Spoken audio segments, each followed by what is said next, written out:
శత్రువులను పాదపీఠంగా చేసుకునే యేసుక్రీస్తు ప్రభునామంలో అందరికీ వందనములు. ఇప్పుడు మనం చదువుకునే వాక్యం మార్కు సువార్త 12 అధ్యాయం 41-13 4 వరకు.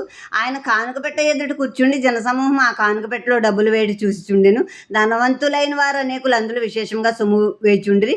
ఒక విధవరాలు వచ్చి 2 కాసులు వేయగా ఆయన తన శిష్యులను పిలిచి, కానుక పెట్టెలో డబ్బులు వేసిన వారందరికంటే ఈ విధవరాలు ఎక్కువ వేసినని మీతో నిశ్చయముగా చెప్పుచున్నాను. వారందరూ తమకు కలిగిన సమృద్ధిలో నుండి వేసిరు గాని ఈమె తన లేమిలో తనకు కలిగిందంతయు అనగా తన జీవనమంతయు వేసినని చెప్పాను.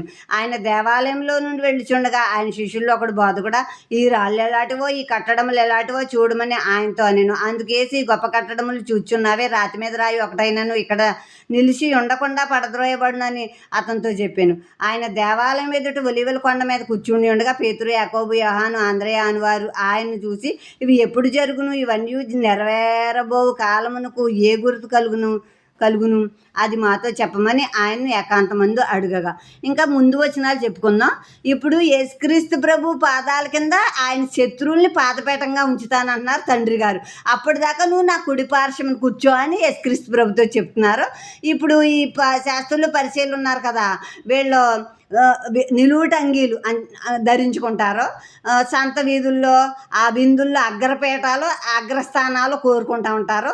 విధవరాళ్ళు అంటే వాళ్ళకి భర్త ఉండరు, యజమాని ఉండడు కాబట్టి వాళ్ళ ఇళ్ళని దిగమింగుతారు, వాళ్ళ ఆస్తులను తినేస్తారు. వీళ్ళు మాయ మాటలు చెప్పి మాయావేషంగా దీర్ఘ ప్రార్థనలు అంటే గొప్ప ప్రార్థనా పరులు, అమ్మ వీళ్ళు భక్తి పరులు అని చెప్పుకోవాలనుకుని గొప్ప దీర్ఘ ప్రార్థనలు వీళ్ళు చేస్తారనమాట.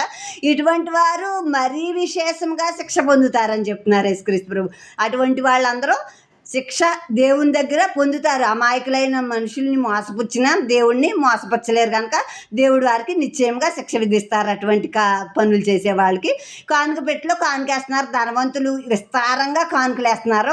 ఒక పేద విధవరాలు వచ్చి 2 కాసులు వేసింది. యేసుక్రీస్తు ప్రభు చూస్తున్నారు వాళ్ళు వేసే కానుకలన్నీ.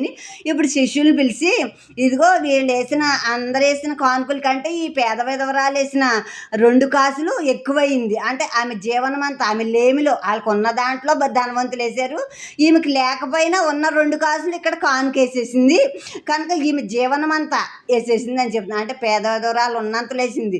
కొందరు అంటారు మాకేముంది వేయటాక అంటారు, ఉన్నంతలోనే ఇచ్చి శోధించమంటున్నారు. మలాకి 3:10 ఇచ్చి శోధించి అప్పుడు ఆకాశ వాకిళ్ళు తెరిచి దీవులను కుమ్మరిస్తానంటున్నారు. ఇవ్వకుండా ఉంటే నాకేం లేదంటే లేకుండానే పోద్ది. ఇచ్చి చూస్తే దేవుడు ఆశీర్వదిస్తారు 2 3 4 5 10గా. ఇక్కడ ఆ దేవాలయపు కట్టడాలు చూపిస్తున్నారు కొందరు. ఇది ఎంత అందమైన రాళ్ళతో కట్టబడ్డదో అన్నప్పుడు ఈ రాయి మీద రాయి ఒకటి కూడా ఇక్కడ నిలవకుండా పోద్ది ఒక రోజున అని చెప్పినప్పుడు అవి ఎప్పుడు జరుగుతాయి ప్రభు అని శిష్యులు ఏకాంతమంది